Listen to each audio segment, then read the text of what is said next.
47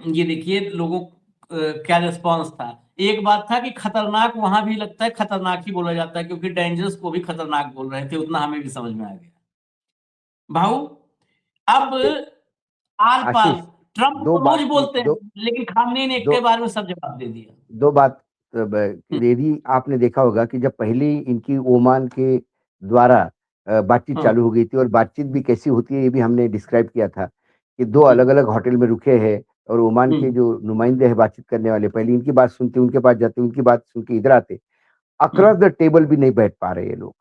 और जिस दिन ये 5 कंडीशन उन्होंने डाली थी कि आप न्यूक्लियर अपना पूरा पावर जो एक्सपेरिमेंट वो सब बंद कर दीजिए न्यूक्लियर का, उसके बाद आप मिसाइल बंद कर दीजिए, आप लोगों को जो ये मदद करते हैं अलग-अलग आतंकी गुट को सब बंद कर देंगे। इसमें आतंकी गुट की मदद बंद हो सकती है। न्यूक्लियर इस पे फिर से एक बार इंटरनेशनल एजेंसी की निगरानी के लिए परमिशन पहले थी, ईरान की दी थी, लेकिन बाद में ईरान ने बंद कर दी, वो दी जा सकती है। लेकिन मिसाइल का कार्यक्रम बंद करना, तो ये कंडीशन कुछ ऐसी रखी है कि इस कंडीशन के चलते मुझे तब भी नहीं लग रहा था, तब भी मैंने कहा था कि ये बहुत मुश्किल लगता है कि मुझे किसी इस टेबल पे कोई प्रॉब्लम सॉल्व हो जाएगा। ये लगातार प्रेशर बढ़ा रहे हैं। उन्होंने डीप स्टेट का भी उपयोग किया। ईरान में भयानक दंगे हुए। ईरान के लोग, ऐसा बताया गया कि ईरान के यहाँ पब्लिक बिल्कुल रास्ते पे है, सब कुछ है। लेकिन फिर खमेनेई ने अपने पंजे से पूरा शिकंजा कस लिया है। अब 2 बातें होती हैं आशीष जी। एक होता है कि गिरदड़ भपकी मारना, कि अपने यहाँ देश के लोगों को ढाढ़स बांधने के लिए बताते रहना कि अरे डरो मत, अमेरिका से हम सब है, चिंता ना करो, हम भी उनको ठिकाने लगा देंगे। ये एक होता है शासक ऐसी हमें किसी भी आक्रामक आर्मी के सामने अपने आर्मी को कमजोर नहीं बताता।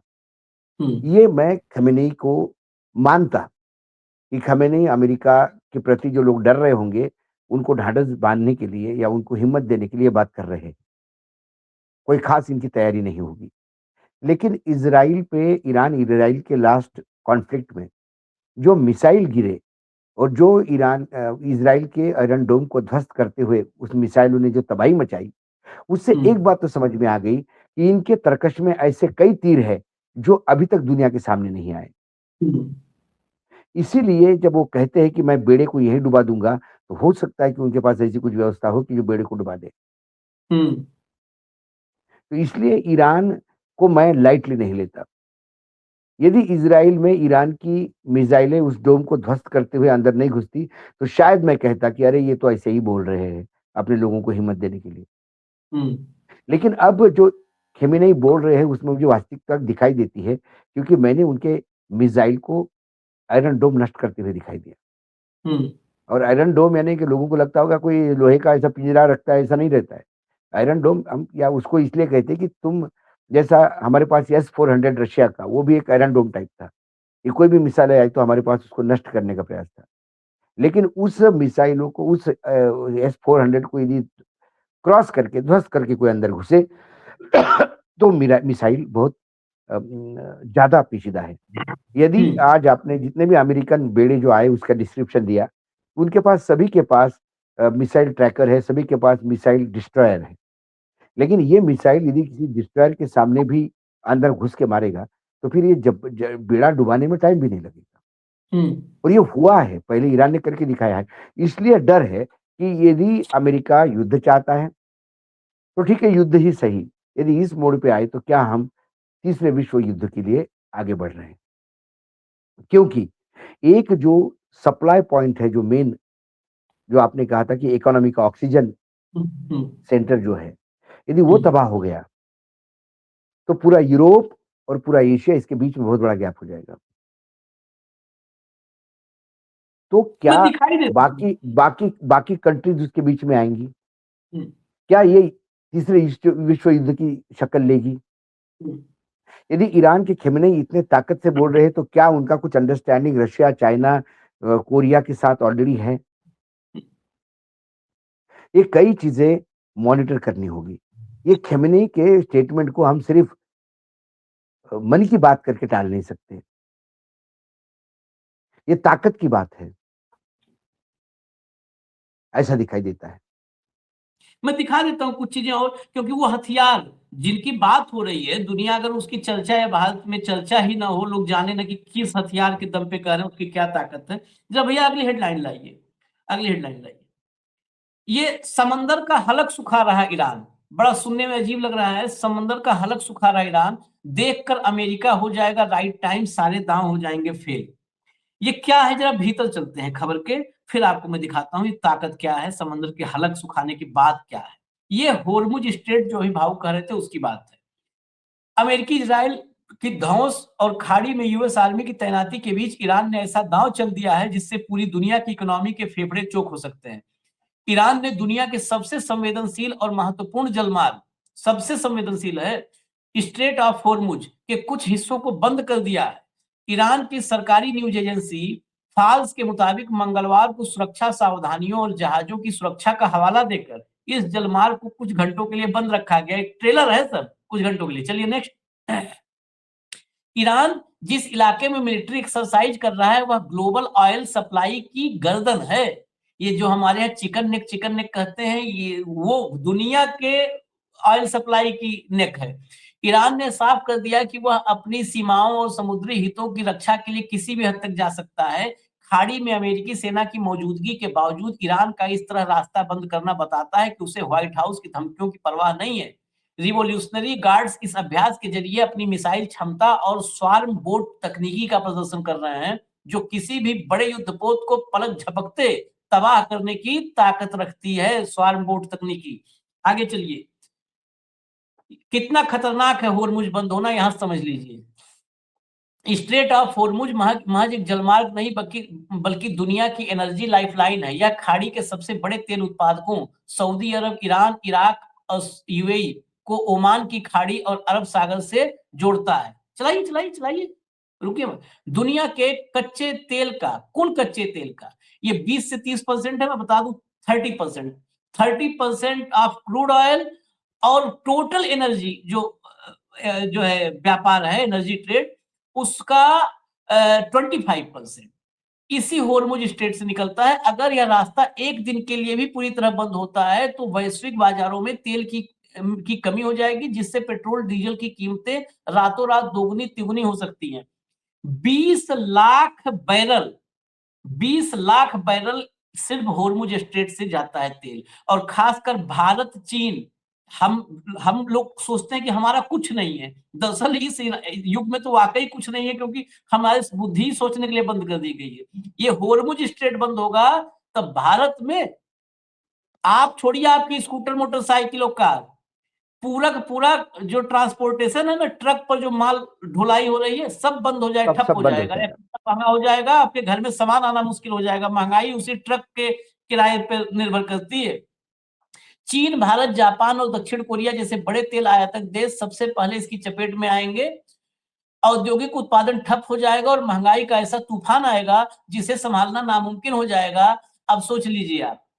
और हमारे यहाँ की मेनूकी, ईरान सब अपना तो दोस्त है, my dear friend Donald Trump, इतना सब होर्मुज पूछ लो मोदी जी से। नहीं नहीं नहीं, अब इनको ची आशीष कर देंगे। ना ज्योग्राफिया पता है, ना इनको इकोनॉमी का पता है, ना वर्ल्ड ऑर्डर का पता है।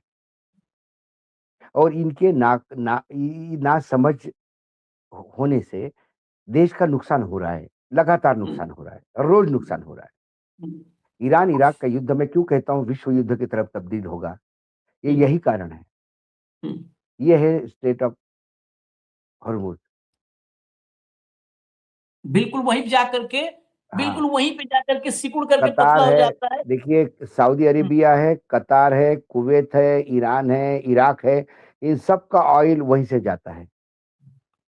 और ये होर्मुज स्ट्रेट ईरान के बिल्कुल, ईरान देखिए आप, ऊपर पूरा बड़ा सा ईरान दिख रहा है, होर्मुज स्ट्रेट में ही वो सब अभ्यास करते हैं। इधर पर्शियन गल्फ, फारस की खाड़ी दिख रही है, और इधर गल्फ ऑफ ओमान।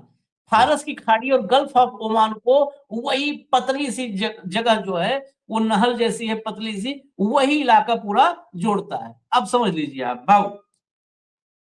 मैंने वही तो कहा कि मैंने स्टार्टिंग में कह दिया था कि मैंने बोला ये जब देखिए आने वाला युद्ध जो है वो इकोनॉमिकल है, ट्रेड युद्ध है, और ट्रेड से शस्त्र उठाते हैं। अमेरिका भी क्या कर रहा है? अमेरिका ने बोल ही दिया ना कि अमेरिका, पाकिस्तान और भारत यदि युद्ध नहीं बंद कर देगा मैं ट्रेड बंद कर दूंगा। ट्रेड के चक्कर में युद्ध बंद हो गया। जो हाँ। अमेरिका का राष्ट्रपति क्या उसकी बात माने, कम से कम वो बोलता है तो झूठ तो नहीं बोलता है, तो बोल देता है जो भी है वो। हमारे जैसा नहीं है कि जबरदस्ती नहीं, उधर से फोन आया कर दिया, उधर से फोन आया कर दिया, कि रटने लगाता है। हम अपने आप को कहाँ पाते हैं ये देखना है। ये ईरान और अमेरिका का युद्ध नहीं है, इजराइल ईरान नहीं है। इसमें भारत, रशिया, चीन, कोरिया, यदि ये लाइंड अप हो गए तो फिर यूरोप भी देखेगा किधर जाना है, क्योंकि अमेरिका की दादागिरी से यूरोप भी पछता है। क्या कहीं अमेरिका अलग थलग तो नहीं पड़ जाएगा? और फिर भारत में जो राजदूत है अमेरिका के, जिसका भाषण कल आपने बिल्कुल डिटेल में बताया था, आज ईरान गया है, अगला नंबर चीन का है, उसके बाद रशिया, भारत, सबके नंबर आने हैं।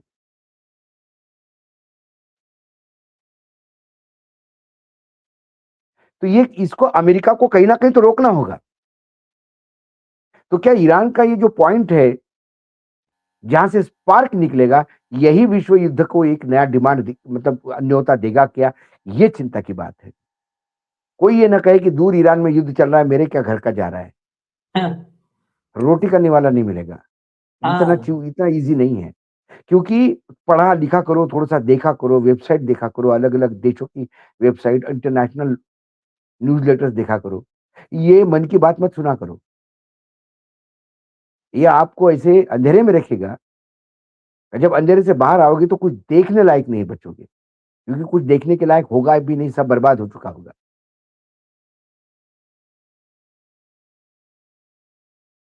ये हम्म ये है वर्तमान में स्थिति। और ये हमारा रिलेशन ईरान के साथ कैसा था, आज हम कहाँ खड़े रहे। कल ये विश्व युद्ध की शक्ल होती है तो हमको ही पता नहीं हमको किधर जाना है। अरे हम तो किधर भी नहीं रहेंगे। हमारा तो दुनिया में तब भी पता चलेगा, कहेंगे कि मोदी जी का मास्टर स्ट्रोक, पूरी दुनिया में युद्ध हो रहा है और हम भूखे मर रहे हैं, मोदी जी का मास्टर स्ट्रोक देखिए। हाँ, यहाँ पे बिल्कुल। गिद्धों की बात छोड़ दीजिए, भारत के लिए भी अगर युद्ध होता है तो बहुत तनावपूर्ण स्थिति हो जाएगी और बहुत भारत में तनावपूर्ण वाकई भूखमरी आ सकती है। और क्यों? ईरान की धमकियां ऐसे हवा हवाई नहीं है, उसने दिखाया है। और आगे मैं और दिखा देता हूं, जो मैंने कहा था तो वो दिखाऊंगा। हेडलाइन लाइए।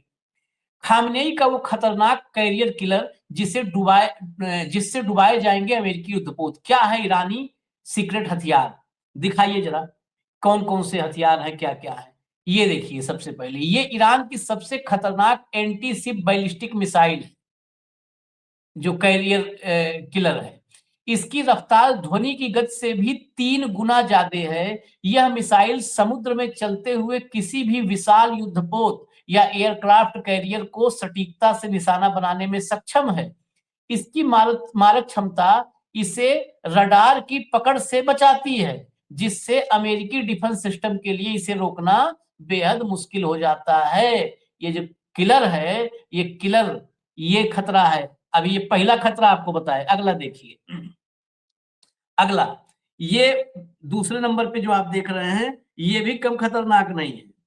ईरान के पास दुनिया के सबसे तेज टॉर्पीडो में से एक हौत है, हौत उसका नाम है। इसकी स्पीड 360 किलोमीटर प्रति घंटा है इस टॉर्पीडो की, जो पानी के नीचे चलने वाले किसी भी सामान्य टॉर्पीडो से 4 गुना अधिक है। जितने और टॉर्पीडो हैं उनसे 4 गुना तेज है ये सुपर कैविटेशन तकनीकी पर काम करता है, जिसका मुकाबला करना फिलहाल किसी भी नौसेना के लिए एक बड़ी चुनौती है। चलिए आगे चलिए। अगला, आत्मघाती ड्रोन और स्वार्म तकनीकी। अभी स्वार्म की बात एक जगह आपने सुनी थी, देखिए आप स्वार्म। खामनेई ने जिस खतरनाक रणनीति का जिक्र किया है उसमें ईरान के शाहिद और अबाबिल जैसे आत्मघाती ड्रोन शामिल हैं। ईरान की रणनीति ये है कि वो एक साथ सैकड़ों छोटे ड्रोन और तेज रफ्तार नौकाओं से अमेरिकी युद्धपोत पर हमला कर सकता है। एक विशाल जहाज के लिए एक साथ 100 दिशाओं से आने वाले छोटे हमलों को रोकना लगभग नामुमकिन हो जाएगा। छोटे छोटे सीधा चारों तरफ से, मतलब 100 आ जाए नंबर आप।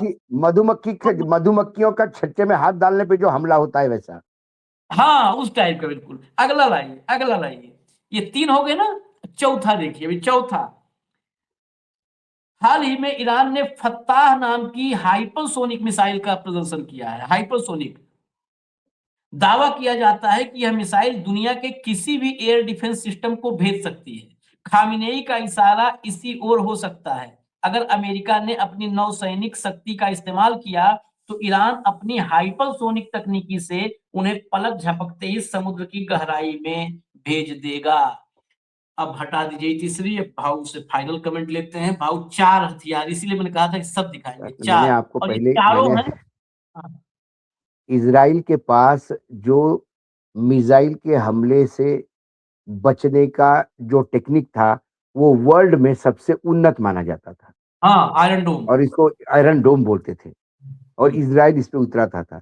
जिस दिन हम्म, ईरान ने आयरन डोम को ध्वस्त करते हुए इजराइल की को नुकसान पहुंचाया, उसी दिन इजराइल अमेरिका के पास भागा।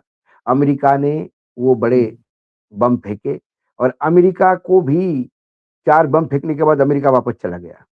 हम्म, तो अमेरिका ने जितना नुकसान करना था उतना कर दिया, लेकिन पूरा नुकसान हुआ ही नहीं क्योंकि उन्होंने अपना यूरेनियम पहले शिफ्ट कर दिया था। ये भी हम्म, खबरें हमने दिखाई थी। हम्म, लेकिन हम सिर्फ 4 बम गिरने से चुप नहीं रहते। ये बताने के लिए अमेरिकी एयरबेस, अमेरिकी जितने बेस है नॉर्थ मिडिल ईस्ट में, वहां पे ईरान ने हमले किए और अमेरिका ने भी कहा कि ठीक है, हमने आप पे किया, आपने हम पे किया, अब खत्म हो जाएंगे, खत्म करिए। तो ईरान चुप नहीं रहता, ईरान बदला लेता है। ईरान के पास घातक मिसाइल है हम्म, और मैंने आपको यही कहा कि ये 4 मिसाइल, जो 4 आपने बताई चीजें, ये 4 चीजें विश्व के किसी भी ताकतवर बेड़े को डुबाने में सक्षम होते हैं। हाँ। क्या अमेरिका ईरान का युद्ध होने के बाद क्या ईरान का जो ये एरिया है, जो ओशन है, जहां समुद्र में जहां ये सब जंगी जहाज पार्क हुए हैं, क्या ये पर्ल हार्बर को रिपीट करेगा? सेकंड वर्ल्ड वॉर की शुरुआत पर्ल हार्बर से हुई थी, जब जापानी सैनिकों ने अमेरिका की नाक, जिसको कहते हैं पर्ल हार्बर, जिसमें सैकड़ों जंगी जहाज खड़े थे, एक रात में नष्ट कर दिए थे और फिर जापान पे एटॉमिक बॉम्ब गिराना पड़ा। क्या ये पर्ल हार्बर जैसा स्थिति होगी? और यदि ये जंगी बेड़े डूबते हैं तो फिर क्या एटॉमिक युद्ध शुरू होगा? चलिए, सवाल बहुत डरावना सारे हैं। डरावनी चीजें सामने दिखाई देती हैं। और भारत के लिए भी थोड़ा सा सोचने का, कम से कम कुछ नहीं तो हालात पर नजर ही रख लो। तो खी खी खी से थोड़ा टाइम निकाल के थोड़ा हालात पर नजर रख लो, उधर भी मॉनिटरिंग हो रही है कि नहीं हो रही। अब तो पता ही नहीं चलता है कि भारत ध्यान भी दे रहा है कि नहीं दे रहा है, क्योंकि इवेंट में मस्त है साहब, इवेंट में मस्त है। इवेंट जीवी सरकारें हैं ये, इससे कुछ नहीं हो सकता। चलिए, इजाजत दीजिए हमें। धन्यवाद भाव, बहुत बहुत धन्यवाद। नमस्कार। नमस्कार।